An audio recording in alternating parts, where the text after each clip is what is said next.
मेरा नाम पूनम है। मैं पंजाब की रहने वाली हूँ। मेरे पापा चंडीगढ़ में सरकारी अफसर हैं और मम्मी घर संभालती हैं। यह बात उस समय की है जब मैं इंजीनियरिंग के अंतिम वर्ष में थी। मेरी उम्र 20 साल थी और तब तक मैंने कभी अंतरंग संबंध नहीं बनाए थे। सहेलियों से ऐसी बातें सुनकर मेरे मन में भी जिज्ञासा होती थी, लेकिन शर्मिंदगी के कारण मैं आगे नहीं बढ़ पाती थी। कभी कभी सुबह ट्रेन से सफर के दौरान पटरियों के किनारे बैठे लोगों को चुपके से देखती थी। मन में अजीब सी उत्सुकता जागती थी। मेरे घर के सामने 30 साल का एक आदमी रहता था, जिसका नाम रमेश था।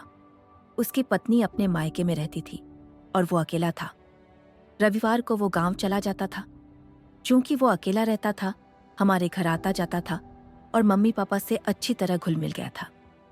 एक बार मम्मी पापा रिश्तेदार की शादी में 2 दिन के लिए बाहर गए थे। मेरी कॉलेज की जरूरी कक्षा थी, इसलिए मैं घर पर अकेली रह गई।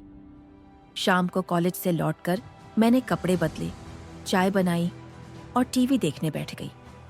एक अंग्रेजी फिल्म चल रही थी जिसमें कुछ भावुक दृश्य थे। उन्हें देखकर मेरे मन में उत्तेजना जागने लगी और मैंने खुद को शांत करने की कोशिश की। तभी दरवाजे की घंटी बजी। दरवाजा खोला तो रमेश सामने खड़ा था। मैंने उसे अंदर बुलाया और हम फिल्म देखने लगे। थोड़ी देर बाद उसने मेरे कंधे पर हाथ रखा। मैंने उसका हाथ हटा दिया, लेकिन जब उसने दोबारा ऐसा किया तो मैं रोक न सकी। उसने मुझे अपनी ओर खींचा और मेरे गालों को चूमा, फिर मेरे शरीर को सहलाने लगा। मुझे अजीब सा अच्छा लग रहा था। उसने मेरे कपड़ों को हटाना शुरू किया और मुझे बेडरूम में ले गया। वहां उसने मेरे कपड़े उतार दिए और खुद भी तैयार हो गया। उसकी शारीरिक बनावट को देखकर मैं थोड़ा डर गई। सोचने लगी कि क्या मैं इसे सह पाऊंगी। उसने मेरे शरीर को प्यार से सहलाना शुरू किया। कुछ देर तक ऐसा चलता रहा। फिर उसने मुझे और करीब लाकर मेरे साथ अंतरंग पल बिताने शुरू किए। मुझे बहुत अच्छा लग रहा था। कुछ समय बाद मुझे लगा कि मेरा शरीर हल्का हो रहा है, जैसे सब कुछ पिघल रहा हो। मैं थक गई और शांत पड़ गई। फिर उसने मेरे साथ और करीब आने की कोशिश की। पहले तो मुझे थोड़ा अजीब लगा, लेकिन धीरे धीरे मैं उस पल में खो गई। उसने मेरे साथ प्यार भरे अंदाज में समय बिताया। शुरू में मुझे दर्द हुआ, लेकिन बाद में ये सुखद अनुभव में बदल गया।